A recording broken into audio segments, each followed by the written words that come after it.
over a little bit. No, the other way. That way? The way not near me. The way away. Hey! Oh, we don't even have lights on. We don't have anything. Oh, yeah. Come nice on, production team. Production crew. Yeah, we gotta get rocking and rolling on this thing. It looks like we're going right now on all three Are we? streams. Is everything good? I think everything is good. All right. So if you guys can see what I'm looking at, so our producers and partners, John and Sam, are here, right there, and they are dressed up as Nancy Pelosi and Chuck Schumer. Well, we had to have the with the Kenzie cloths. Wait, we'll let everybody see this in a minute. But so right now, I was just watching. It was Nancy Pelosi was adjusting the lighting in here. It takes me a while to adjust things. I'm a little, Yeah, no, Sam, you got to do the clap. All right, yeah, well. So we've got a full house here tonight. This is our pre-Halloween get-together, as everybody knows. We're not very festive here. No, we're not particularly festive. Well, all right, wait. Unless, of course, I start showing up and letting everybody know what's going on. And we've got our devil horns over here. Well, this is totally a tremendous opportunity. But believe me, if you're watching the live stream right now, very important. Make sure that you've subscribed on YouTube, on Spotify, and Apple Podcasts. It's very important. We got to get all the viewers up. It's very important. So believe me when I tell you, very, very important. So make sure that you like the video. Make sure that you share it. Make sure you subscribe. Make sure you comment. Let us know what your thoughts are. Let us know what you think of this pre-Halloween get-together. It's very important, so definitely do that. If you could do that right now. You're going to have to start coming up with something else because you were Trump last year for Halloween. And I'm going to tell you, the one rule I always had with my kids, the one rule for Halloween. We don't really care about rules. We break the rules all the time. We're going to talk. No, the one rule with my kids every year is you had to be something different for Halloween. They always had to come up with something different. I don't care what it was. But we don't do costume redo. We just don't. Sam agrees, right? You're absolutely. We don't do costume redo. I'm not in a position. We'll use costume parts. I repurpose costumes. I don't have a costume right now, but if you can guess which person I'm supposed to be, we know all about you, Bill. You know all about me, and I know a lot about you too. I know. I certainly know more about you than I like to know about Hillary. Nobody wants to know about Hillary. No, we definitely don't. We don't want to know about Hillary. Nothing about Hillary. All right. So, guys, we were scheduled to have a guest on tonight, Lisa Savage, who is the Green candidate for Senate in Maine. And something came up in her schedule, and so she's not going to be here. However, we will be interviewing her this weekend, and then we will be able to post that. So she is really cool. She's a very interesting person. And again, Maine has ranked choice voting. And even with that, they're still pulling all sorts of nonsense. And they just had her, she was supposed to be on a panel, and they just had her thrown off the panel last night. And so the Democrat, and you know that it's the Democrats that are doing it. So that's also. No, I'm sure that they're working in concert. I mean, again, Lisa's in a situation where she's presenting the type of platform that most people want and desperately need right now. And both parties are working in concert to ensure that that doesn't happen, even though, obviously Sarah Gideon and, Lisa Collins, or is it Lisa? Susan Collins, are not doing anything to help each other out, but they will work as a team to ensure that there is no other voice that is allowed into the fray. And so, again, just another example of political censorship that should not exist and does exist. And yet we should still keep fighting for ranked choice voting. So 100%. We will have a really good conversation with Lisa about that. However, in lieu of that, and actually we were going to have this person as a bonus anyway, but we are going to have Christine Olivo, who is running for Congress in Florida's 24th. She is running against Frederica Wilson. And Christine is definitely, she is someone that is special and is definitely would represent that community really well, and just is somebody that really cares. She really is. So I think she'd be and she also happens to be extremely smart and competent. So she's a really good package. No, she's really great. And, it's unfortunate that the districts are gerrymandered the way that they are. There's only closed voting in Florida. And of course, this is a highly contentious election. So, they're just, it's not like just anything. It's very complicated. It's complicated. But so what I really, but I think she would be so much better for everything in that. Well, that's district. what I would ask mean, anybody is like, so what much better for them. That would be the question I would just ask any person who happens to live in the district or any district for that matter. Anybody in 24. Well, what is your congressperson doing for you? Like, what do they do to actually represent your district and do a good job? And I was noticing on a thread the other day, because, you know, we posted about Wasserman Schultz and the effect that she ultimately had on where we are as a country right now, and why, because of the responsibility that she bears for what happened in the 2016 primary, which ultimately led to Trump winning. And you think about where we would be as a country had she not done what she did. You would assume that Bernie would have won or Hillary would have won. We would not be in a situation right now where we would be looking at a Donald Trump re-election situation, and obviously losing 3 Supreme Court seats. The court would look a lot different right now had that not happened. And what I found interesting in terms of, you know, the responses that we were getting from just, you know, different people who were chiming in, and all I could think of is, what exactly has your representative, does your representative do to actually make your life better? And one of the persons that ended up chiming in was talking about how their grandfather, who I guess was a Korean War veteran, was in some type of a health situation and needed assistance, and Debbie stepped in and helped them out. And right. And you've alluded to this many times, yes. as congressperson, that's your job. Right. I know. I always, every time somebody says something like that to me about Debbie, is she did something, and I appreciate that. She did her job. That's great. You know, kudos. You know, I think that everybody should do their job. That would be great. So, all right, we need to go. We need to stay on our schedule, because we do. Nobody's keeping us on a schedule. So do we need to get to our colleagues are doing that for us do we tonight. Do we need to be on a schedule? Should we be doing news and muse? Well, we're at 8:15, so yeah, we can jump into it right now, right on time. So we are going to. Oh, you see, so you're saying you see there's a schedule. I don't even know that there's a schedule. No, I'm following the clock. Well, if 8:30, we'll have Christine. Okay, well, I didn't know you were timing anything. Obviously, there's a lot in the news today, and needless to say, you know, there's so many different stories we can hit on. But I would say, without question, you definitely want to talk about the importance of what just happened in the UK with Jeremy Corbyn. Basically excommunicated from the Labour Party. They're saying that the reason he was excommunicated is because he made anti-Semitic comments, and there are, you know, you could go a lot of different ways. They've said stuff like that about him a lot, though. That was definitely a contentious talking point that they had been on for a very long time. What did he say that they're referencing as anti-Semitic? You know, if we pull up the screen and, you know, we were to basically show you what was being discussed today, you know, essentially, you know, Jeremy's been trying to promote a very worker-friendly type of Labor Party, which is what you're supposed to have. What does it look like on the screen? This is it right now. No, this is it. We're good. Okay. And so there's something to be said for, you know, again, this is another form of censorship. This is we're not allowing the people to make this decision. And again, we can only speak so much to what is going on in European politics, but I think it's very important to note that there is this massive crackdown on dissenting voices as to what's going on right now. And Jeremy Corbyn, who is a massive champion of workers' rights, again, I can't speak to what was going on with anti-Semitism, but I know that the Israeli lobby is very strong in the United States. It's very strong in other parts of the world. And if you in any way, shape, or form speak down upon what Israel is doing. I mean, that's really what I don't even know what the specific remarks were or what he ever said, but it was regarding that. And I am so tired.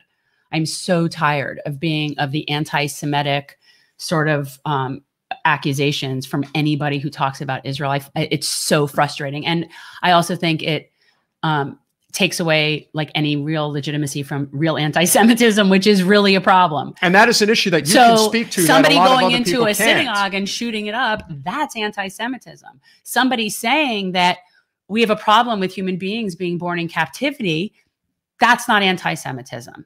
So, you know, there's very different. No, it's very frustrating. And I do, you know, like the Jewish Voices for Peace people and the J Street people feel our pain. There's no question that this is a very sensitive issue for a lot of people. When we went to the Trump rally last year, there were a lot of, well, not just Orthodox, but conservative Jewish people that were there.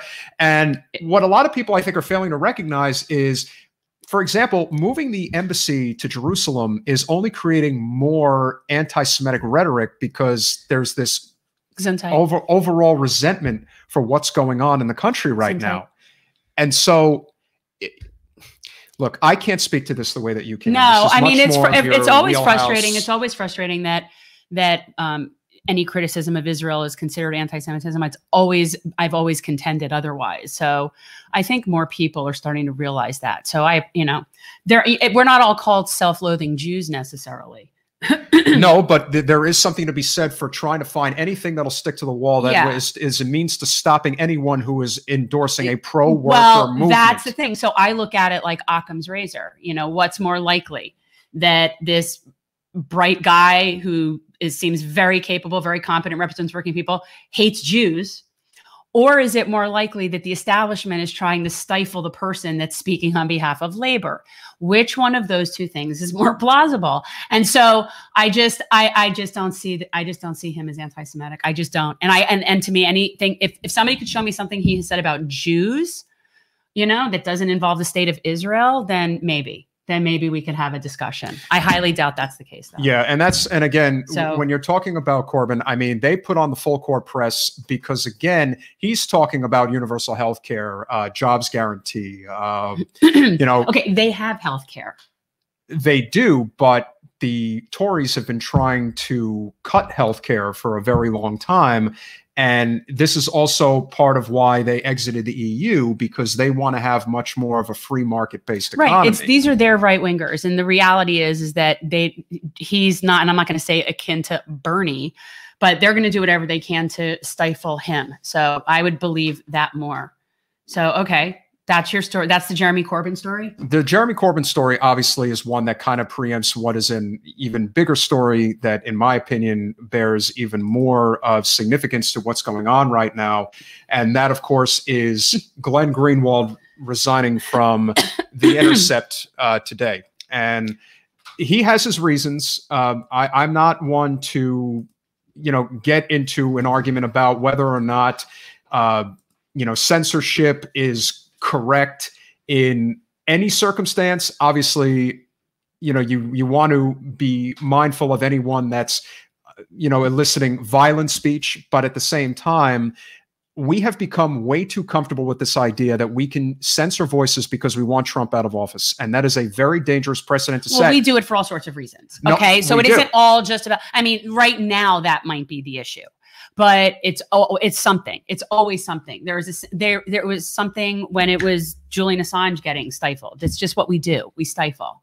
No, and again, Assange is a good example because people simply don't like him for his politics. And if that is the case, then again, this is where the whole partisanship issue becomes very contentious. We're sitting in a situation right now where, all too often people are going to have a desire to want to go with what is good for your side versus what is good for the cause. If the cause is to protect journalism at all costs, protect First Amendment rights, if you are okay with censorship, more speech is better than no speech. If somebody's putting out a story that isn't true or isn't factual or is propaganda, as many people would like to suggest, then the idea to stop that type of speech, it becomes this slippery slope where you can stop all speech. Well, this is somebody who's had this problem before, though, too, because Glenn Greenwald was talking truth to power for a long time ago, which is how he ended up starting The Intercept, because he used to work, where was he? And he was The Guardian. Right. And then that all went to crap because. And now all The Guardian does is just follow celebrities around all over the UK. Pays well. No, this is a big story because it really is like. It's pathetic that now the organization that Glenn started as sort of the alternate source to the mainstream media is now censoring in a way that mainstream media is censoring. It's just sad. It's, I don't know exactly the dynamics of the organization or how that happened. No, there is there were people who were diplomatic about it, like Ryan Grimm seemed to be very diplomatic about it, as we saw. But other people, not so much. And that, of course, segues into our bootlicker of the week, which, of course, is Chris Hayes. We don't have a graphic this week. No, because this was just, again, this was on the fly. But the fact that I think we could probably find it. if I'm going to screenshot the tweet of Chris Hayes. Let's see if I can grab it. I mean, it's just kind of this just really says it all. I mean, this. You know what? This he is really his, looks like a caricature that you would see like in a sitcom that you wouldn't think would be like real. He's that guy. He looks like a bootlegger. And again, he just looks like one. And the way that he look, I'll never forget the way he went after Susan Sarandon and was playing up this whole like, how dare you not vote for Hillary and all this stuff. It's like, look, you can't shame people into voting. The only thing you're going to end up doing is just turning more people off. You're definitely not going to shame Susan Sarandon. No, and that's not going to work. So this is right here. I'm going to grab this for you guys so you can see it. All right, so let me just do this real quick. All right. So essentially what you're going to see here is this is his response to Glenn Greenwald resigning from The Intercept. I don't know how is it. First of all, the fact that Chris Hayes fancies himself as a journalist is what's really funny. But the idea that you think that this is professional in any capacity. You need to put up it doesn't the make headshot. Any we need sense. to see him because he really does look like a bootlicker. He looks. Lulu. He is the kind of person who, unfortunately, does have that look of. He does. He's again that DC, you know, Harvard educated elite, whatever, you know, Ivy League elite.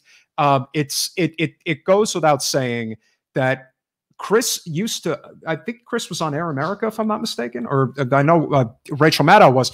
But it speaks to a greater issue when you reach a certain level. Listen to her on Air America. She would be on around the same time as Ed Schultz. You get to he would be disgusted by her. By the way, I'm sorry. No, please. He would be. He would be. I'm just saying. Like I can't imagine what Ed Schultz would think of Rachel Maddow now. No, again, Ed Schultz just simply could not accept the fact that corporate media decided that they couldn't cover Bernie Sanders. It is a shame that he's not here anymore. I know. You know, but we are in that situation where, you know, we're really trying to do everything we can to make sure that even though it's a very contentious time, we're not going to be breaking what is considered our most sacred norms, because without journalism, without the First Amendment rights that we really are supposed to be holding on dear to, it becomes a very slippery slope. And so it's problematic. This is definitely problematic. It is. And that again, like I said, for somebody who fancies himself as a journalist who has millions of people who watch him a week, you're good. Why not just take the diplomatic approach and say, you know, sorry, Glenn, best of luck. Instead, you want to rub salt in the wound. This is again. This is why people the behavior of like children. And you so ridiculous. Well, not only that, but you also give credibility to Trump, because Trump says that it's all fake news and that people don't care, and you're not allowed to have dissenting voices. That's the problem. So ultimately, we're stuck in this situation where you only are allowed two choices, but that's why we're trying to break that. Even though we are in the Democratic Party, we don't believe that you should only have. Or as you say, there's only one party in this country right now. There's a corporate duopoly party. Yeah. One wears a red jacket, the other wears a blue jacket, but they're all part of the same team. They serve the same master. We do not have a worker-friendly party in the United States, and that's what we're trying to change. And that, of course, brings us to our very special guest of the night. This balances out our bootlicker of the week, because Christine is our change maker of the week. And so I had said before, Christine Olivo is running for Congress in Florida's 24th, and she's running as an independent, which is amazing. And we're going to talk about that. It does. I mean, here it's not easy anyway, but that's extra hard. And so she's going to talk to us a little bit about what the last days of crazy are like.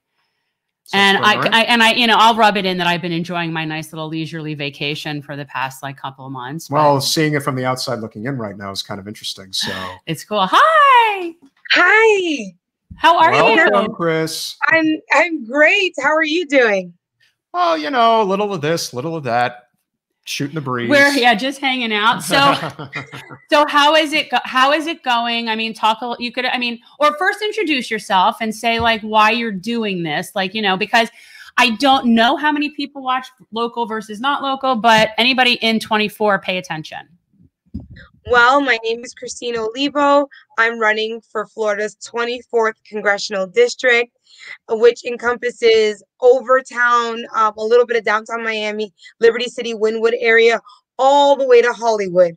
It's a really big area, especially because of gerrymandering. It's Frederica Wilson, just so people are aware. So if Frederica Wilson is your representative, Miss Cowboy Hat. Yes, if that's your representative and you've been living with that, you need to understand that you could be having much better. This is, you just don't know that there's better. So this is what's better. So continue. Yes, that is one of our slogans. We deserve better than this. Yeah. And when I go into the streets in Overtown, downtown Miami, West Little River, my heart breaks. Our community has been abandoned. Yesterday, I actually had an encounter with Frederica Wilson. Wait, which polling place were you at? I was not at a polling place. She was doing an event for COVID-19, a memorial that she set up at a park, and I went to it. You know me, I'm brave. So oh yeah, you are. I go right in. So I get there and somebody sees me and they come across with like, you shouldn't be here. And I said, why not? It's a public event. I'm here to pay respects to those that have passed for COVID-19. I'm not here to start any trouble. But one of her staff whispers to her, your opponent's here. And I go up to her staff and I said, I would just like a moment with the Congresswoman. And she said, fine.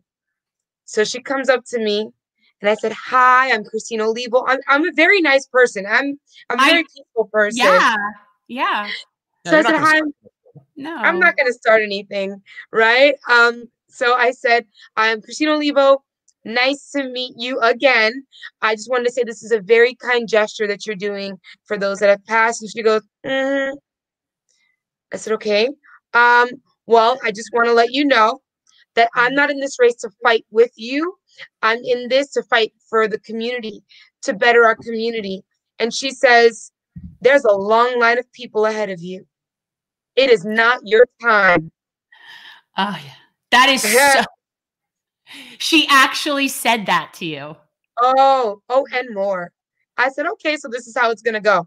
So we exchanged words. It went on for a little while. And then I told her, I said, I don't need to wait in line. That's not how this works. This is the people's seat. It's whoever they want. And she says, if I gave you my position, you wouldn't even know what to do with it. Oh my God. I said, first of all, you don't know me like that. But, you know, if you, being a role model, if you actually pass down that knowledge, then maybe someone like me would know what to do with it. And she said, once again, it's not your turn. There's other people in line that I have to pass that knowledge down to. I said, okay. And then she came back and she was like, and another thing. And that's when she really got into it. And I was like, oh okay. my God. Christine, can you talk about a very important issue that is very sensitive in the Black community that does not get talked about in public, which is there is this unwritten rule in the Black community that you do not run against your own if they are a sitting member of whatever elected office? Yes. So I have been running for 2 years. I registered in December of 2018, coming on my 2-year anniversary, right? And I went to an event with the NAACP and another organization. And I went to this event and they said, do we have any candidates in the audience? This was years ago. Yeah. And I said, hi, I'm running for Florida's 24th district. I said, okay, welcome. A woman pulls me aside after the event. Said, how dare you go up? She goes, no one should be going against Alcee or Frederica. I was going to say, because they love to pull Sheila into that conversation. Oh, yeah. They said no one should be going up against a Black Democratic incumbent. I know.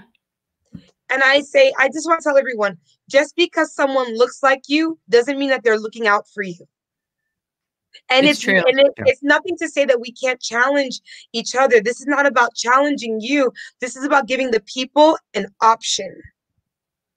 No, it's true. They make it's so personal. It's like they sit on their own little thrones over their own little fiefdoms and then they basically designate who's next. And then there's this whole line of bootlicker suckasses in the county and in the area that are just waiting or terming out of the Florida legislature or coming out of the city commission. And they just rotate through and they just line up who they want. Like it's really gross. Yeah, it is. And they're all in bed with each other. I'm sorry. Like everybody's paying each other's bills. They're all funding each other. They're funneling money to their own organizations. That's why they don't want an outsider to come in, because they have relationships that they've built and they're important, and they want to make sure that whoever comes in next is going to keep those relationships. Yeah. I agree. And, you know, they're just way too comfortable and way too entitled. And but I would like to say, though, from a white person's perspective, the Democrats don't particularly like their white incumbents being challenged either. Okay, so it's not like white incumbents are so, you know, thrown under the bus, because it's not like that either. No, I mean, there's always going to be that portion of their, you know, wanting to protect their own. But it isn't a racial thing. Not it's even a party it's thing. Totally different. Yeah, totally different in the Black community, because I saw this when I lived in Palm Beach County for 7 years, and you know, with ALCE, you know, I see candidates like Bobby Powell coming a mile away. I know exactly what they're up to. I did Mayor Holness, same deal. Oh, you know, they're waiting in line. The second that ALCE either passes or finally decides he doesn't want that seat anymore, you'll see a dozen people at least line up for that seat. Yeah, and you all know the ones that are going to be at the front of the line that are waiting for it. The same thing is true with Frederica's seat. Won't name any names, but that's sort of the same circumstance, where if you feel that you're a better representative of the community and you feel that it's time for that change, you should not have to fear this, you know, again. But that also lends into a lot of people, I don't think, really understand what goes into running for the highest office at the local level, which is Congress. The type of relationships that need to be built. So can you talk about what you've accomplished to this point? Because again, Frederica is not a standalone person. She is a commodity. She's a machine, if you will. She's a machine. That's what they say. They're a machine. Yes. They say you're going against the machine. And when they say that, what they mean is there is a coalition of people. They all get on each other's slates. They do events like this COVID memorial event. There were other candidates there that were running. There were no families of anyone that has lost someone. It was everybody that's running for office that was there. So you have to really look at what's going on. They all stick together, right? And they push out these slates, which I think they should be banned. I think if you're going to run, you need to run on your own merit, on your own dollar. These slates that push all of these people, all they are people that have signed up to sort of bow down to the establishment. Or they help pay for the slate card. Yes, exactly. They gave money, because that's what it is. It's money. They want money. And if you pay money, you get in with those people. Exactly. So, you know, it's just so that's what it is. Running against the machine, you are running against a team of people that are going to make sure that their voters all vote the same. Yeah, but talk a little bit about, you know, what has been missing so desperately that Frederica, I mean, yeah, she's just complacent. We know that. But how has that manifested so much that you've just seen it and you're like, you know what, we deserve better than this. These are the things that should be done. Listen, Frederica Wilson, she didn't even vote for the HEROES Act. Right now, and it's not that she voted no or she showed up and she didn't vote for it. Things like that would have put $1,200 into the pockets of our constituents right now. We are suffering. Poverty is on the rise, and because poverty is on the rise, crime is on the rise. We have somebody in office that is not showing up, that is not doing what needs to be done, that's not getting her hands dirty, not out there in the community. We have small businesses that have applied for assistance and that have been denied. They are closing down their shops right now. That is what our community is suffering through right now. And yet we have someone that's not even willing to show up to a precinct and say, keep voting for me because I'll fight for you. She can't even do that. Right. And it's just amazing. But yet she has the energy at her age to run again, but yet you're not doing the work.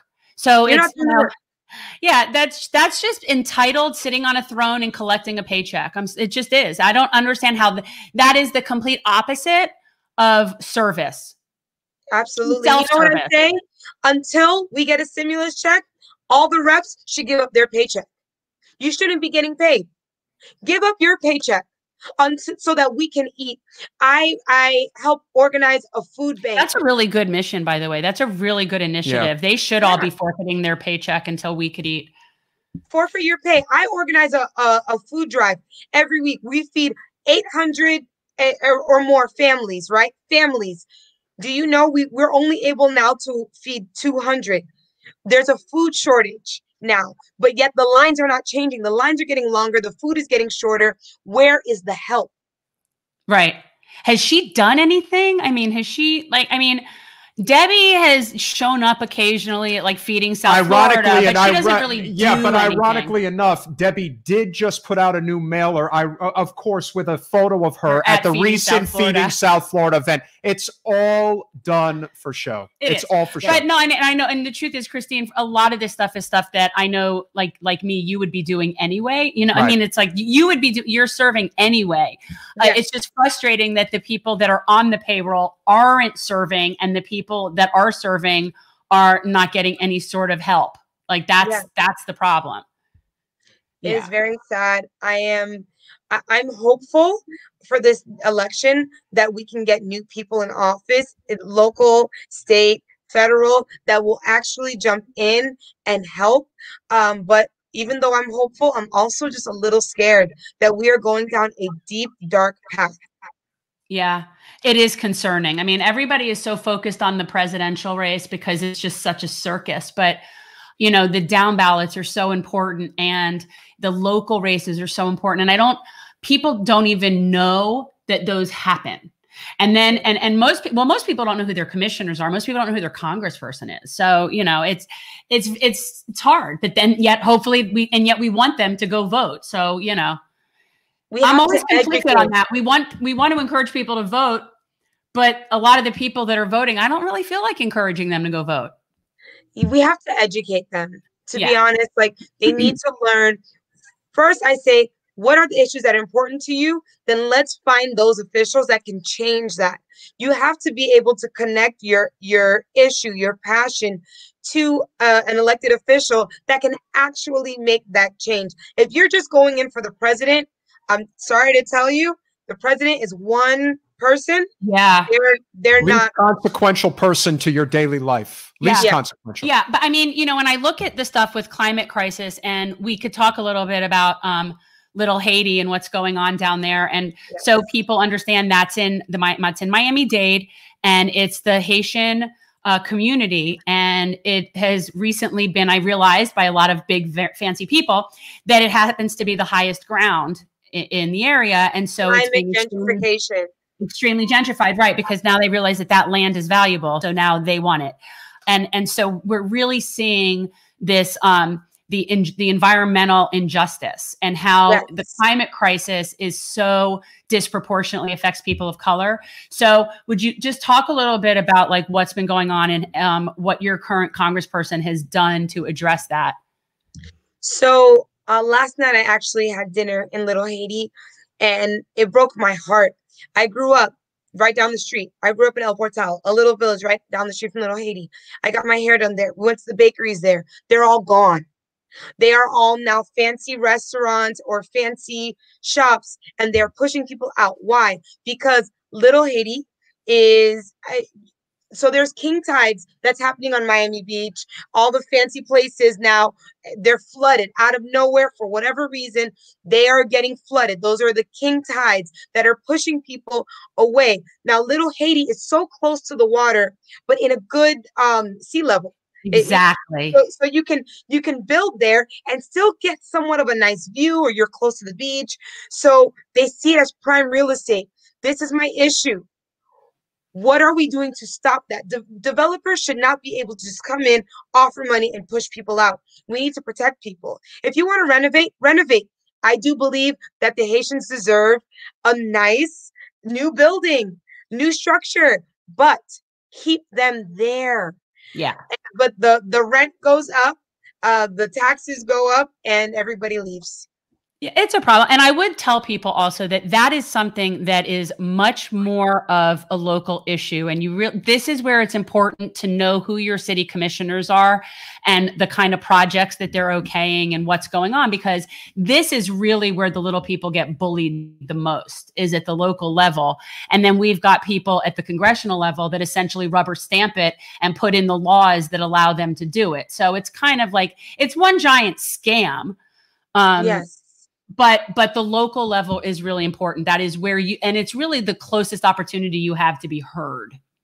Exactly. There is a commissioner in Miami-Dade, Audrey Edmondson, who sold 5 pieces of public property for $10 total. 5 pieces of public property, 5 lots that were worth over $1 million. This just happened like 3 weeks ago, for $10 to a developer. So they're going to build, because Brownsville is a little bit past Little Haiti, but all of that area is being taken over. So now a developer just took that land for $10. They're going to build these luxury apartments. Where are the people going to live?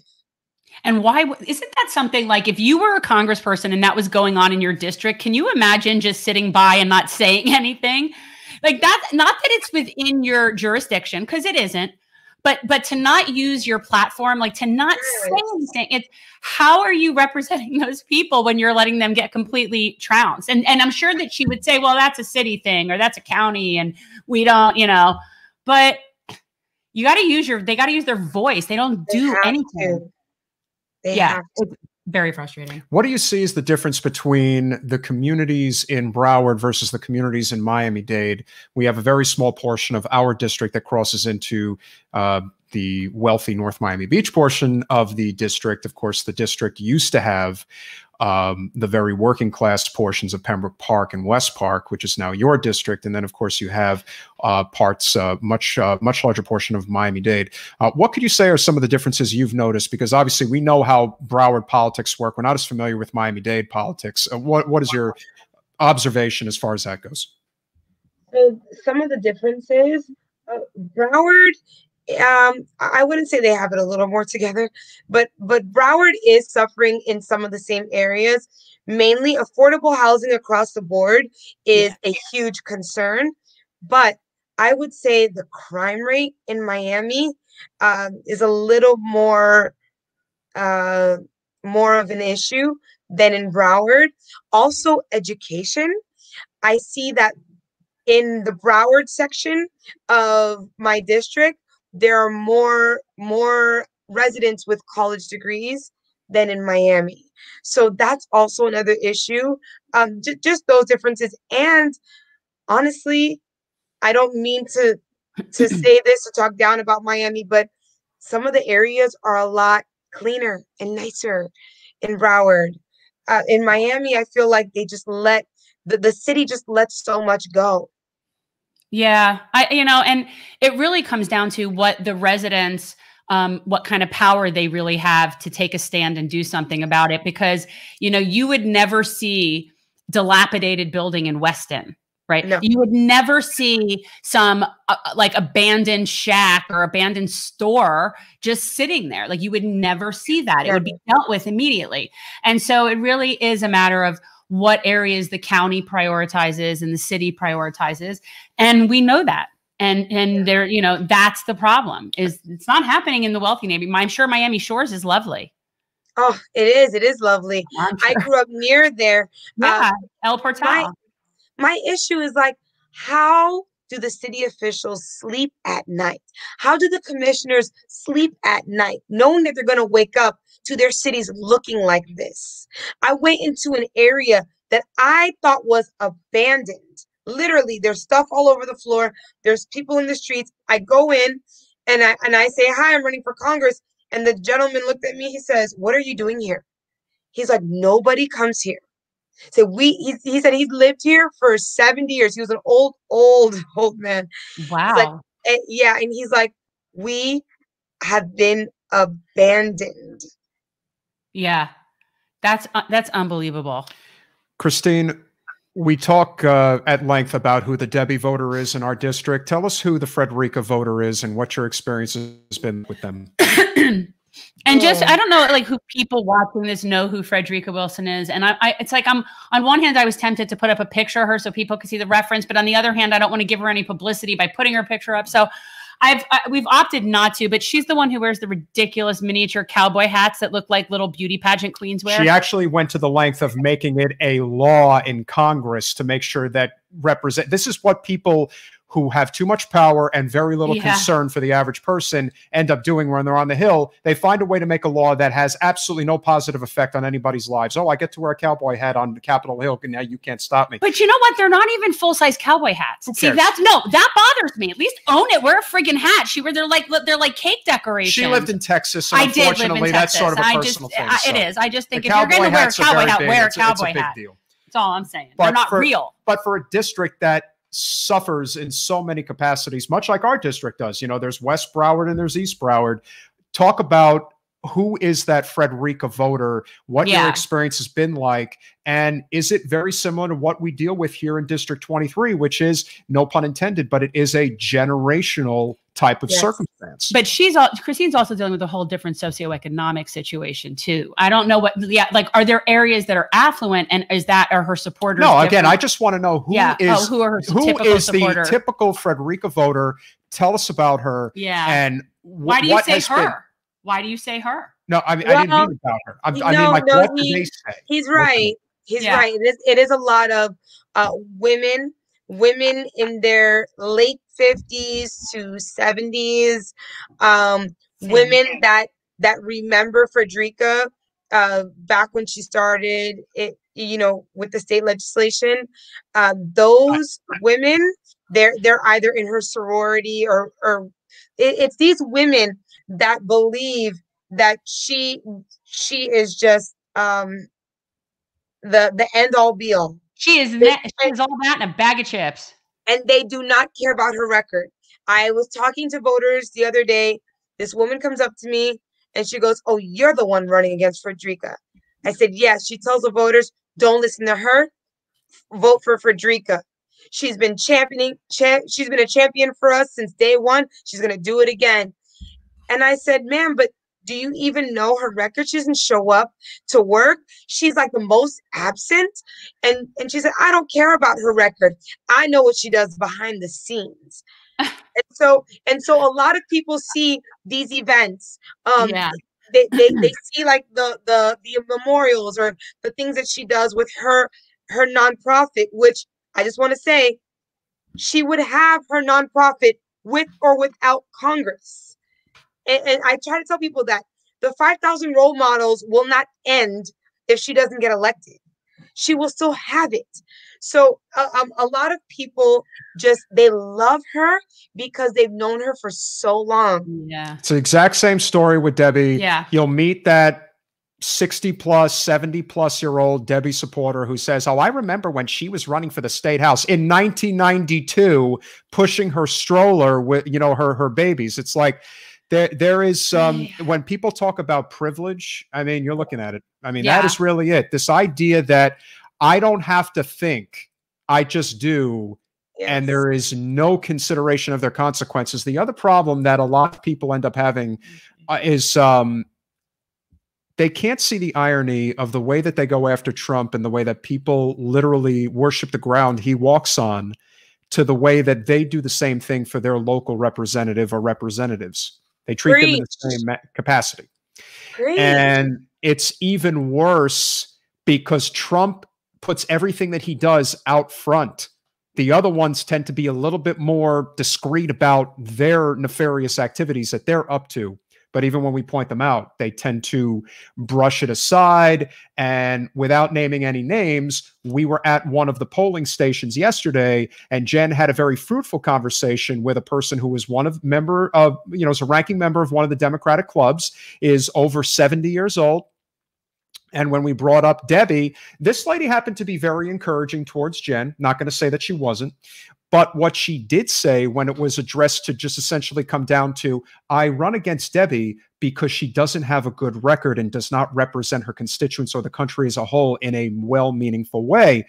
And when it became essentially the issue of corporate money, her response is she basically put her in a box and she didn't know what to do. So she said, well, that's just the way it is. And that's not going to change. So we can't do anything about it.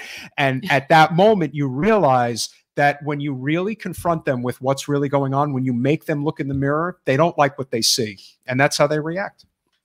Yeah. That's like today, someone told me, oh, you shouldn't have talked to Miss Wilson like that. She's your elder. You need to respect your elders.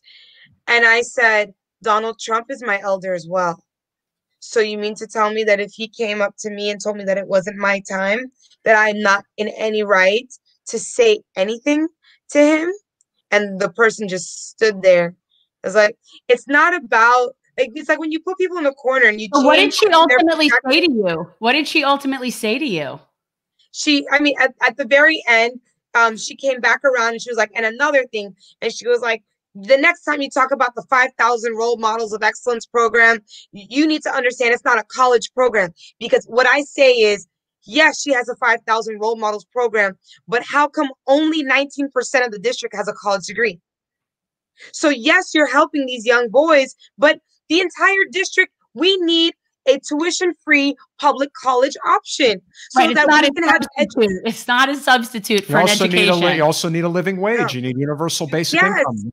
But she got all in your face. And I said, well, ma'am, girls need role models too. And she said, well, you do that then. And I said, okay, I will. How old is Frederica? She's 78. Yeah. Okay. So, and again, that speaks to, there's also, look, there are a lot of people who, when John Lewis passed away, they only wanted to focus on what he did, 50, 60 years ago. They didn't want to address the fact that his voting record over the past 20 years or so has been very suspect. And, I can remember when we had the primary here and he could have easily remained neutral, but he decided to get behind Gwen Graham instead of, Andrew Gillum. And I'm not saying that you have to get behind somebody because they're the same color skin, but there's no question that Gillum, especially in the primary, ran as the progressive. And there's no question that Gwen, she ran as the white moderate, if you will. And when I see things like that, it's this whole machination of the things that I've experienced over the years as an observer on the outside looking in and thinking there probably are a lot of people in the Black community who do want to speak up to the issues that are facing their community and not just pointing the finger to the other side and saying, that's the reason why we're oppressed. That's the reason why we're not achieving anything. There are actual leaders within our own communities that are keeping us in perpetual poverty. And that is exactly what I'm sorry. They profit off of keeping us in poverty.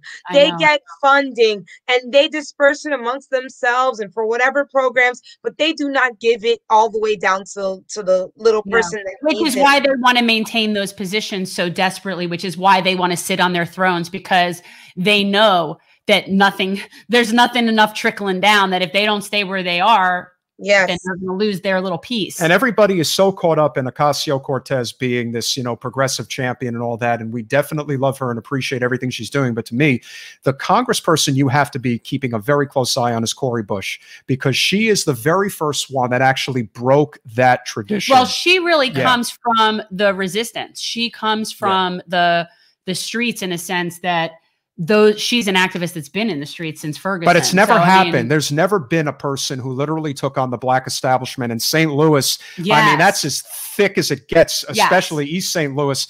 And that family had been in charge for over 50 years. And the fact that she knocked them off. Cori Bush is badass. So I've met her in person. She really is. She really is. She's just badass. But I love how authentic and real she is. Have you met her? No, I haven't, but I just hear her speak. I actually watch her speeches regularly because for me, whenever she speaks or whenever she's being interviewed, I love how it comes from her soul. I resonate with her because I wasn't into politics before this. I'm really just someone that wants better for their community. So for me, I relate to Cori. And also I was a youth director at my church for 6 years. So just having that similar faith, just seeing how she persevered, she didn't give up. And she used her purpose for on a greater platform, and she won. Yeah, no, she's a warrior. And what excites me about her is she can't be bought, and she is not going to be pushed around. And there is not, it's just, she can't be, it's just going to be very interesting to watch how this goes with her, because she is not like Alex. She doesn't, I just think she's a whole different thing. And they've not seen the likes you don't of want to you don't want to take anything away from Alex, because she's done an amazing job. She Absolutely. is the one who really broke the mold. But she had a whole team of people behind her, and a movie and all this. She did. She had a lot of stuff wind in her sails. But Alex is not from the streets. No. Corey is. And that is somebody who has not made it to Congress without the backing of a city machine. This is somebody who literally is going there. You're really getting a person from I get the feeling you're going to get the background. kind of person who's going to show more of the Eric Gardner videos and the Breonna Taylor videos. They're going to know more about the things that go on that you just don't see. And she's going to be like the Black Katie Porter. In a way, you're going to have this person who's not going to be able to be controlled, and you need more people like that. And I think that Corey is that person that should be the inspiration of everyone in the United States, whether they live in Miami, whether they live in Chicago, like Anthony Clark, who we're friendly with, is an amazing activist and very close with both Corey and Alex. All these, Jamal Bowman, who won and is going to represent his district infinitely better than Elliot Engel ever could. And let me just remind everybody that the Congressional Black Caucus endorsed Elliot Engel over Jamal Bowman. So I know. So in a way, it is a house of cards, and that's what I hope more people will start looking at. They get so caught up in this. It's the GOP. It's their fault. They're the ones that are doing this, and the GOP flips it back on them. Obviously, it's all about divide and conquer strategy, but they'll always use the argument of, well, the Democrats have been controlling these major cities for decades and decades and decades, and look how it is. Yeah. So while they're obviously doing it disingenuously, there's obviously a lot of hints of truth in what they're talking about. It's not that the Republicans would do it better. It's that the Democrats who are currently doing it are doing it for their own benefit and not of the people. A study came out about 2 months ago that went through, the top 30 congressional districts where their representative is not bringing anything back into the Black community. Okay. Out of 30 representatives, 25 were Democrat and 5 were Republican, meaning there are 20, and one of them was Frederica Wilson. She was on the top of the list for a representative that is not bringing anything back for the Black community. So and I can even share the article with you, but it was just astonishing to see that out of 30, 25 were Democrats and 5 were Republicans.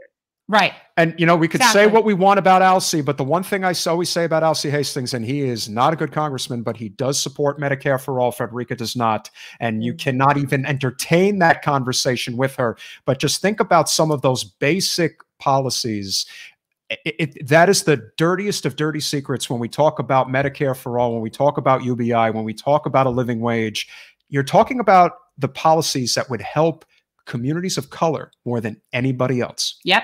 And it gets suppressed and discredited, and we can't pay for that. Yeah, we can't do this. It's fascinating to me that anybody who represents such a vulnerable district. I mean, our district has vulnerable parts, but for the most part, we're not a vulnerable district. We are suburbia in between Fort Lauderdale and Miami. And so for anybody who really represents a very just vulnerable district, to not support Medicare for all is absurd. There could even be an argument if you represent an affluent district and the majority of your people don't want that, well, then you're representing your people, right? So, but to represent your district and not support Medicare for all is outrageous. Yeah, I agree. But then you look at who's funding their campaign. Frederica Wilson accepted money from Blue Cross Blue Shield. So, she's not going to fight to end private health care. When you know what? I've been working on making crowns and headbands and stuff. So when you win, I can make her like a Blue Cross Blue Shield cowboy hat. A miniature hat on a headband, almost like a, what do you call it? A fascinator? Yes. Yeah. Blue Cross Blue Shield. What's been the best experience having done this, and what would you say has been the not so good experience doing this? So the best experience is when, like today, someone screams across the street, "I voted for you." We're done with that. The hat lady. I love it. We're done with that. My best friend came in town from LA a few days ago. She got in an Uber. She said, "Oh, my best friend's running for Congress." "Oh, what's her name?" "Christine Olivo." "Oh, I voted for her. She's gonna win." Like, just hearing that everywhere I go. So that's the best experience is, and I don't want to say just hearing praise. No, it's knowing that people find hope in another option. That I was able to give people that hope. That is the best experience. And the worst experience is trying to find volunteers.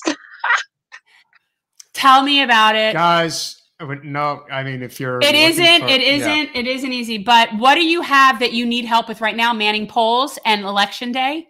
Yes, Manning polls, because someone pulled me aside today. They said, "Listen, I voted for you. Everybody that's volunteering here has basically voted for you, but your volunteers, they're not, they just give out a card and keep it passing." She's like, "So for this weekend, you've got to get people that can really fight for you because you've got a shot." And I said, "Where do I find these people?" Like, yeah, we're gonna put something out and we're gonna promote that. So anybody out there, help Christine. We put your information in the chat, but how do we put it up on the screen? I'll just put There's a way to do it. I just put ChristineOlivo.com right in the chat. If you go to the comments in StreamYard, if you click on it, it will display on the screen. Bingo. That's so smart. This is why we have the young smart people. Yeah. So obviously I'm not that technical. All right, so everybody go and on your site there's a place where somebody could sign up or what's the best way? Yeah. Okay, so anybody, if you're available, and I know this just from personal experience, if you're available to help on election day, I know that would be very appreciated because that's when there's the most polling places that we have to be manning. So if there's any way you can help Christine, and it's really easy, you just be friendly and hand out a little flyer, a little pretty picture on it. It's really not complicated. And you wear a mask. That's basically the whole story. Yeah. Right? Is that about it? That's about it. And we do have a question in the chat that I do want to bring up before we conclude, which is, how do people determine if congressional leaders have brought businesses back to Black communities? I actually think that's a very good question because very often, people want to talk about, particular representatives' record, how they vote, but sometimes people don't necessarily see it. They have to feel it. So if they know for sure that the brick and mortar businesses are doing well, how do you determine that? And do you find that the small businesses within the community are even getting much attention right now, all things considered with COVID and all that's been going on? Does Frederica do anything to really bring about businesses to the community? Do you find but you can also look into the funding that they're bringing back. So you can see what programs they're getting funding for. Becca Pooh says no. What? Becca Pooh says Frederica does not do that. All right, sorry. Oh, no, she doesn't. You can just see right now. I had a dance studio owner call me today, say, "Listen, I voted for you, but when you get in office, can you please help me?" He has not paid his rent since COVID. His dance studio is down, he's going to be relocating, but his landlord is suing him for the rent. There was no help. There was no help for the businesses other than the PPP. There was no help. We should have really done something to put an eviction moratorium even for our businesses. We did it for the people. What about the businesses? I feel like our small businesses have been ignored. They're closing down. And no, she's not doing anything. But I will. And I'm going to tell you why I will. I was a small business owner. I owned a dance studio also on 125th Street in North Miami. I closed my doors because I could not find help for funding. So I will do the work because I've been there. Yeah. All right. I don't know if you can see because we put it up on the screen, but Sam Lowe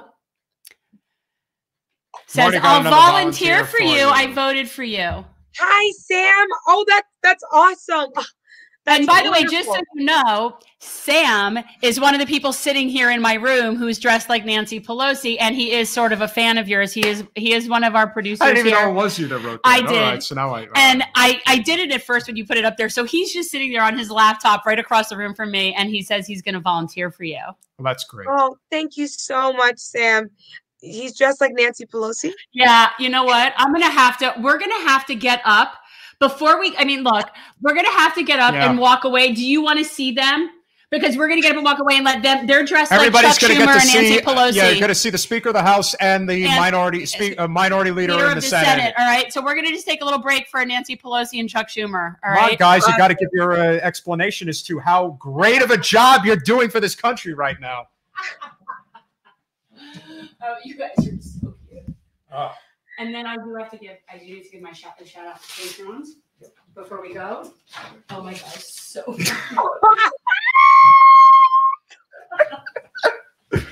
With the African garb. Oh my God. he's ripping the paper. Look, he's ripping the Oh paper. my God.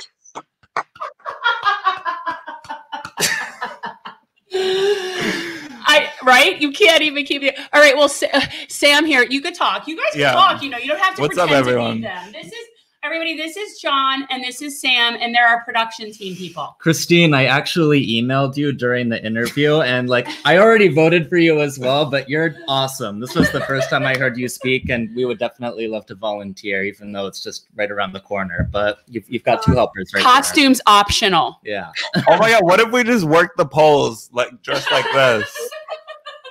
And that would actually be kind of hilarious. We're sick of the establishment, and we need to get you a hat. What did you have to say? be together because otherwise they're going to think that you're transitioning. If you guys are in the costume, somebody's going to think you are. Nancy Pelosi off hormones is what I am. He did that. This show can go anywhere. I see. I'm like, Yeah. wow. I am very impressed. And Thank thank you. you so much for voting for me. Honestly, I am honored that I was able to earn your vote. And I will reach out to you after the show is done and after I compose myself. Yes. Awesome. Yeah, hit us up here. Let's give the show back to All Jen. right, we have to, I need to just thank Patreons. Yeah. Yes. All right. Let me get back. We'll You do wanna the get final in? mic closing. Yeah, we're coming. We're coming. We're right here. We're coming back. We have a very small studio situation, which is my office, and you can only go one person at a time to fit back here. It's pretty. Oh wait, This is the Sanford and Son of production. I'm getting word right now. We have one more guest coming on board to say hello. No. Christine, I just want you to know you're really doing a really, really incredible job. And I totally don't like that Frederica person. She walks around with that funny hat on. She looks really ridiculous. I mean, I know I'm ridiculous with my hair, but no one is more ridiculous than Frederica Wilson. We totally don't need her in Congress anymore. We totally need you. So why not vote for Christine Oliver? Why don't you send her some money? She is, well, I don't, Yes. I just have other people's money. I don't really have any money. But we're totally making America great again, and she's going to make it even greater. So you better go out and vote for Christine Oliver. She's really a tremendous person, incredible.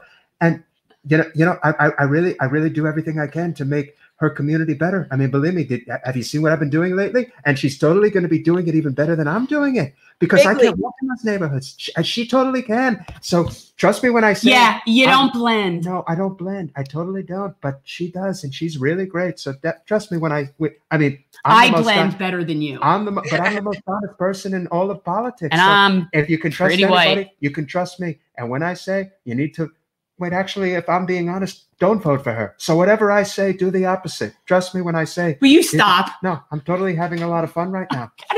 All right, we are.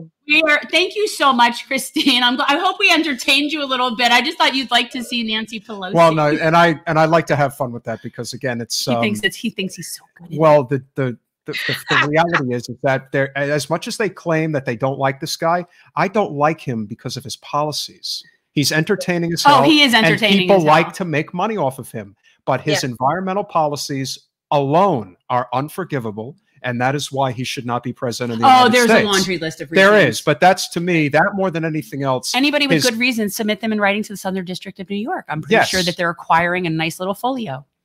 Yes. I'm totally leaving the country after this election, so you're not going to be able to do anything about Christine, it anyway. Thank you so much for coming on, and you'll hook up with them, and we'll get some people helping you out on election day. Definitely help her out, guys. She's a fantastic candidate. I could come out for a couple hours too. We'll talk, and just you need to get election day is going to be a lot of fun. We're definitely going to be in a northerner location for you. Yes. I'm doing a few hours. And by the way, I know that Chevron has been doing a number of events. I know that there is an event on Saturday at like 1 o'clock, I believe, at the location that we saw each other at the other day. So there probably could be a lot of voters there. Could potentially be a great opportunity for you personally, but also for a lot of people. Did you know about that? They have events there starting yesterday, actually. There was one yesterday, today. Udonis Haslem was there. We had basketball players there. I was there for that. So they're doing something every day the rest of the week. Oh, I'm just making sure. She's on it. I'm just looking out for my friend Christine. I totally want her to win her election because we need to get better people in Congress like that. So, and yet, where were you when we needed an endorsement? I remember because see, that seriously. Look, it's going to be all right. So let me know where we can help. I'm doing a few hours for Stephanie Anderson on Tuesday, and I'd be very happy to do a few hours for you if you have a location and can send me somewhere. Okay, like awesome. I love Stephanie. She's awesome. Yes, and Stephanie is another person who says Stephanie Anderson, Hollywood Commission C2, who looks. So let me just say this quick story about Stephanie Anderson. How I met her. Somebody was yelling at Dale Holness, right? Getting in his face. I get out the car. I start getting in Dale Holness's face, and I was like, man, attacking this man. And we were telling him, like, you're not supporting the right people. You have your own private PACs, this is and that, whatever. I see her the other day. She goes, I remember you. You came at Dale after I came at Dale. And I was like, it was you. I was trying to find the woman that was giving it to him. Because I said, whoever that woman is, she needs to be elected because Stephanie she was fearless. Oh, yeah. She's just not having it from any of them. She's just not having it.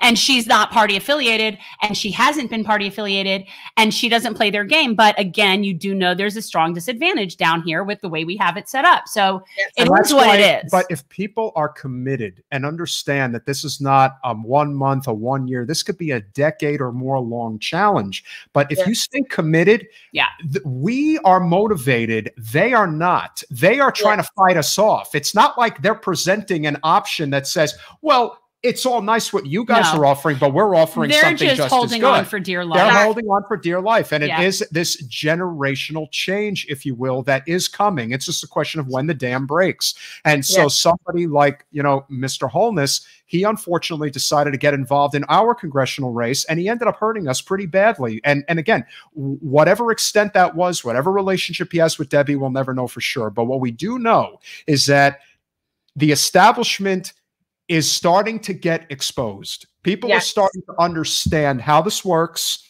how you have organizations like Ruth's List, for example, that basically pick candidates. They don't actually screen them and determine who the best person is. They have their favorites, and because they have a financially flushed infrastructure, they have a much easier time. Again, if we're talking even footing with you and Frederica, you had the same amount of mailers, you had a debate, you had volunteers. Publicly financed election.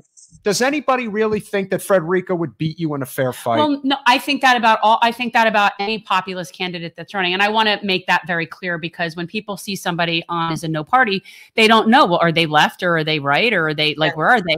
So, I want people to understand that Christine is a Medicare for all, Green New Deal. She is a $15 minimum wage. She is a warrior like we are. And I shouldn't assume people know that, but I wouldn't have somebody on that really was contrary to everybody's best interest. Yeah. And we're getting a lot of messages in the chat right now, including A wonderful gentleman named Leroy Bobbitt who says he got his entire family to vote for you. 25 votes. Okay, well, that's pretty serious business right That's there. really good. Yeah. That's exciting. Yeah.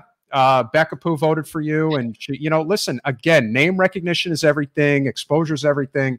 And then eventually people just, again, this is the way that liberals operate is they have to fall in love with you. Well, they have and to they like just, you. they do. They have to like you. And they Yeah. don't get to see us Yeah. because we get so ghosted and so blacked We out. didn't, you know, and that's funny. We didn't even get a chance to talk about that during. I mean, listen, it's totally different because you're an independent, but you know, Jen wasn't even allowed to get involved. There was one event that was put on by the Progressive Caucus of the Democratic because Party. I'm one of their people. And of course, you know, all you had to do was watch it and just see the reactions from the other candidates that were there. Even somebody like Sarah Nell Murphy, who you would not consider to be an ally, even she was getting along well with Jen. It's like it's not difficult. It's not. It's just that, like I said, it's just a matter of time, and it may be your time, Chris, and that's what we're hoping for. Because even if you don't, Leroy.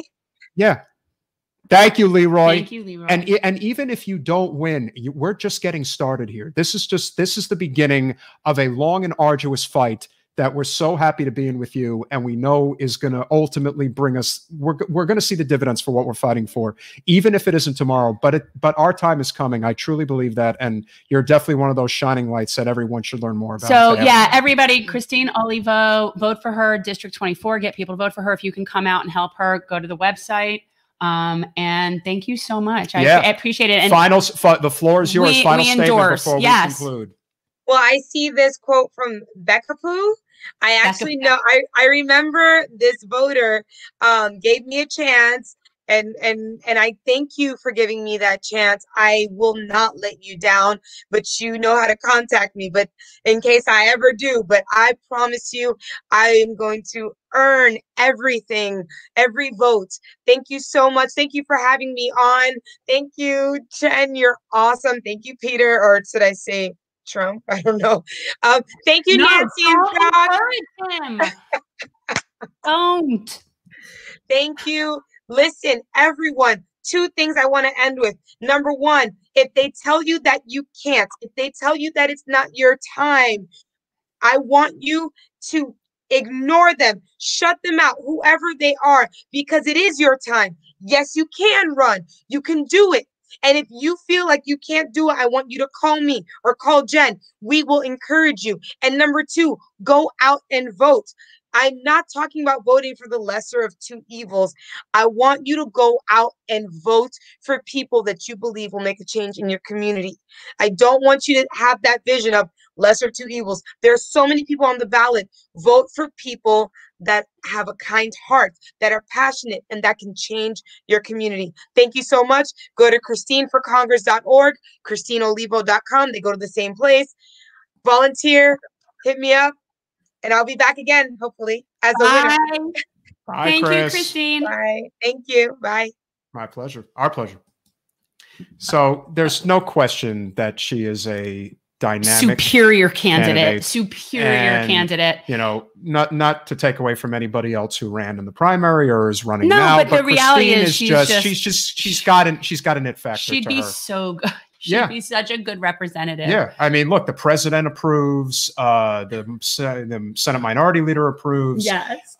She's great. So I'm going to wrap up, right? I mean, we're going to wrap up at some point, but I'm going to do a shout out. So we've gotten our first 5 Patreon subscribers. Now I need to preface this with 2 of those people are my family, but so we're going to do a shout out. First, we'll start with the $1 level. And that's a shout out to my husband, Jason Perlman. Woo! Those dollars, But in all fairness to Jason, he's invested a lot of money in other things here. So he's actually kind of really invested more so anyway. I don't know. But okay, so the $10 level is Dylan Bruno, Guy, is it Giberson? Yep. And Victor Quinones, who I believe is watching. I think you're out there, Victor. I so appreciate you being one of our original Patreon members. We are working on designing shirts. We first have to get some shirts for our volunteer corps, get that up and running. And then we are going to do something for generational change. You know, I'm very this is something we have sort of like we haven't really finalized. Like I really envision like something kind of cooler than just a plain T-shirt. I don't know. So we're gonna come out with this. You know what? Maybe we'll come up with a few designs and we'll put them out here and see what people think. We could have like a contest. We could have like a contest. So we are working on our T-shirts, and when we do have them, everybody on this list will be getting the T-shirt. Except for my husband because he's in the $1 category. Yeah, so he's not getting the T-shirt. Yeah, monthly Patreon of $1 ain't getting you a T-shirt. Ain't getting you a T-shirt. We're not getting you much. No, we're not. But then again, you know, it's a process. But then wait, last but not least though, because I skipped over is my mom. So and who probably is not even on this. I don't even think so. But if my mom's watching, she would have said hello. Adele Pilchick. Sometimes she does. Sometimes she can't. For all you know, her keyboard's not connected and she can't figure out why she's typing and nothing's showing up. So shout out to my mom, Adele Pilchick. So those are our first 5 Patreon subscribers. Okay, so 3 are not relatives. Well, so everybody out there, if you know, when you watch us on YouTube and you subscribe, all of that really helps. So watch Generational Change, subscribe on YouTube, share it. And if you feel so inclined, support us on Patreon. I mean, it's not one of those things that's a necessity, but it would be really helpful. What's our Patreon one more time? Generational Change. I'll put it in the chat. Okay. Yeah. Okay. So John's going to put it in the chat and then you'll put it up on the screen. Yes, now we know how to do this. We're getting very fancy here. So we've got a little less than 10 minutes to go before we wrap up for tonight. So obviously it's been, I think, you know, it's funny. We kind of didn't have what I would say is the normal zest at the start, but Christine really brought the fire. And what do you mean we don't have? I resent that character. All right, so maybe I didn't feel like I. Well, then you're not zesty. That's on you. Now I feel like I said, I'm ready to take on the world. Jen's not a candidate right now, but Christine is, and she, you know, again, I love Christine. How do you? I don't care what political affiliation you are. She could be a Republican for all I care. How do you not feel something for a candidate like that? How do you not? You just have to hear them. And when you hear the stories about Debbie and you hear the stories about Frederica, it's like, when do you accept that, you know, again, it's like you hear all the time about all of these liberal Johnny-come-latelys complaining about, well, what is it going to take for you to not support Trump anymore? You know, how do you not come to terms with that? How do you not come to terms with your own congressional representative? You know, Trump is just he's the red dot on the wall that the cat's trying to touch. The truth is, he is the anomaly. What is the norm? I want the catnip. We need the catnip. People want the catnip. I like catnip. And I'm sure that's surprising to everyone. And I hate to say this, even though Trump is definitely rogue and, you know, needs to go. But, you know, Biden represents so much of what we're trying to change. You know, a person who's been on the Hill for almost 50 years. And that is the type of thing that people desperately want to change. Now, is Biden the worst? No. I mean, obviously, the honorary, not even honorary, the title of the worst representative on Capitol Hill goes to Mitch McConnell. I don't think anybody would dispute that. Oh, but he's just so horrible. I think he's decomposing. He might be. He's like the Walking Dead. He's not human. He's the Grim Reaper. He really is. Yeah. He is he's a piece of work. All right. No, don't. You can't do him. That's what he sounds like. No, that is not what he sounds like. But I think, and I've discussed with a lot of people, I think McConnell relishes being the bad guy. Like, I think he really enjoys. I just think he doesn't give a shit. He doesn't give a shit. No, I think he really likes this idea of wielding the power in a very nefarious way. You know, when people think that they focus on relationships that maybe Trump has with the Russians or Biden and his family have in Ukraine and places like that. Is anybody ever going to investigate the relationship that McConnell's own wife is the daughter? He's obsessed with this, by the way. Is the daughter of, I don't want to misquote, but I know that his wife's father is, or was the head of the Chinese Communist Party. Johnny, look that up. What is, I want to know what Mitch McConnell's wife's father for God's does. sake. Because this is the type of thing that doesn't get talked about in the news. Because nobody finds it interesting. That's not true. That's because it doesn't get talked about. It's just not that interesting. Well, it's not allowed to be talked about. No, it's just not that interesting. Well, why don't we find out what he has to say, and we'll know. I just don't. Conclude. But that's important. Look, we're down to like dwindling people. They're done with it. They're done with us. It says that her father founded the Foremost Group, which eventually became a major shipping corporation. Her father arrived to New York 3 years before receiving a scholarship. Yeah, see, this is not interesting. No, not at the moment. It's not. No, it's not interesting. The truth is, we really need to have a reckoning in this country, and who knows how it's going to happen. But I just kind of get that feeling that whoever wins this election, it's only going to be a small step. You know, this is definitely, yeah. Okay.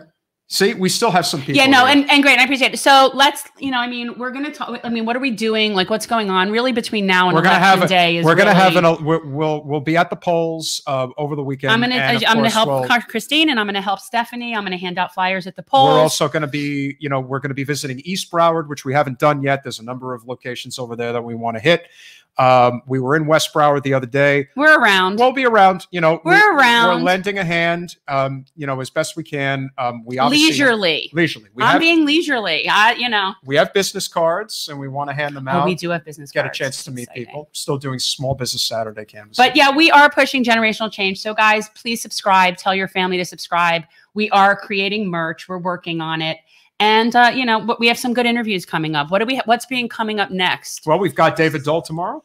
What's dropping next? Well, Lisa Savage will be this Saturday. Okay. And then after that is David Dole. No, but that's when we're having the interviews. Like, when's the next thing coming out that we have coming out? Okay. And then when is that? When is that drop? This Monday. Okay. So on Monday, our next episode is going to come out, and that's my interview with David Dole, also known as the Rational National. And who are you going to be having? We're going to have a lot of, we're going to try to get as many guests as we can on election night, because obviously that's going to be a lengthy I don't know. And I don't, honestly, that's more like, I don't know what to expect that. But however, next week's live stream, I am having a visitor, and it's Katie Halper is going to be joining us next week on the Thursday night live stream. So for anybody who knows Katie, definitely check that out. I should almost like let you two. We're gonna have a bonding moment. Yeah, I should. I do love Katie. Be the. I'll entertain in some capacity. Yeah, no, you could sit here and amuse us, I'm sure. But so that's what next week we'll have Katie on, and we'll have obviously a lot of election stuff to talk about and results. At least some results somewhere. There's going to be some results, at least local results. Yeah, no, we should. Bella's on. That's great. Yeah, definitely. Oh. Thank you, Leroy. One more time. Subscribe and click the bell. If I can type. Yeah, we're new. So yeah, and anybody. So here's the interesting thing about Mitch McConnell and his wife's father. All right, we're getting an update on Mitch McConnell and his father-in-law. So the bulk of his net worth actually comes from his father-in-law. In 2008, Chow's father gave McConnell between $5 million and $25 million, which boosted McConnell's personal net worth from measly $3 million to $7 million in the wake of the financial crisis. That's nice. So basically, he just gets money from his father-in-law. Oh, so another person who may very well have done insider trading or God knows what else. We got a crooked government, guys. We're working on it, though. We're working on it. And South Florida is definitely a hotbed for the change. There's no question, because it's getting pretty desperate down here. If only here. I could have really done who I really wanted to do for my bootlicker of the week. Oh my God. Yeah. You guys have no idea. You have no idea how much I have to hold my tongue. Well, there are going to, and you are going to hold many things I have to say. The reality is, bootlickers. Debbie Wasserman Schultz is still the congressional representative of this district, and there are people who run for office who still want to kiss the ring. I can't, and that is not something that eventually people, I think, are going to learn that that's not exactly the smartest move for you to do. Because her time is going to end. It's going to happen. My burn list got one person bigger recently. So we're working on that too. So that's going to be all sorts of fun. I don't really care. All I care about is getting her out and making sure that people understand. Because you're a boy. You don't understand. Women understand this. Women understand how this works. Yes. And that's why I can't. I don't need to do anything now to anything. I'm just saying there will be many, many people in the not just remember there's a lot of people that ultimately are in the political arena that have nothing to do with the policies that you're trying to fight for. They will always find a reason to fight against you and find one reason to say that you're not good enough. Never forget what you're fighting for. Do not get distracted. Do not pay attention to any of the sleaze that's going on. Everything is done to prevent change that will actually help people that are in the working class. People want to rise. They want to be a part of this establishment, whatever it is. They're bootlickers. Just like people today who decided to pile on Glenn Greenwald because he decided to leave The Intercept. Now, whatever you think of Glenn, that's fine. But never forget that there are people who are going to look at that as an opportunity to pile on him because they're looking to climb the next ladder on the corporate. You are absolutely right, Jonathan. It is best served cold, and yes. and different ways and different means for different violators, I must say. And there will be it's funny because there is somebody that I swear with every fiber I'm being, there will be a point in this person's life where they have to think back and there will be like a eureka moment. Like, yeah, I probably should have done something differently. And I would love to catch that in a photo because there will be a moment when this person realizes, yeah, I really fucked with the wrong person. You would be demonetized on YouTube. You got to watch your mouth. You cannot do that. We don't have money yet. We don't have enough. We are going to get penalized. So we're going to owe money. No, so I don't think it works that way. Us. No, you know what? Until we can be monetized, I should curse all the yin yang. Well, either. Even if you're monetized, you can curse. Well, Jonathan, if it could be best served cold or it could be best served deep fried. So, just we're working on it. We're working on it, but we'll see. Either way, it's not pretty. But the point is, there's always going to be even people who are who are going to be doing what is necessary to advance. And if that means that they feel that getting in with Debbie Wasserman Schultz is the way to do it, yeah, maybe in the short term it might work, but in the long term, people are going to remember that was not what was working in the best interest. They're going to know that you stood and posed in a picture with her while she wore white socks with Toms. Debbie's got. She wore white socks with Toms. She's got evil eyes. Almost as bad Debbie as white socks with sandals. So that's all right. Yes. We're gonna on that note. On that note, Jen is about to lose control, so I don't want that to happen on the air because she really wants to say things, and I don't want her to say things. Yeah. You know what? I'm putting it in my book, and that's the thing. I have a book. A black book, a little black book. No, a book that will eventually be a public book. I'm telling you, some things will be dealt with in the manner that needs to be dealt, and then they need to be dealt with. I'm telling you. Hell hath no fury like a woman scorned. That's what I'm saying. You think that it's just this is lines have been drawn. On that note, guys, we really appreciate you coming out as always. Thank you so much. Remember, hit the like button, subscribe, check out our episode on Monday, and also look at the clips. Had a fantastic interview with Ryan Knight, getting a lot of views, a lot of responses. Obviously, the Kate Willett interview, we highly recommend that you check that out if you haven't as well. And then, of course, David Dole of the Rational National will be coming up on Monday. We have our live stream for the election on Tuesday night. I'm concerned that we could try to do that, but Joe Rogan is having Kyle Kalinske, and I believe Alex Jones is going to be there. You find me one person that's not going to be watching that.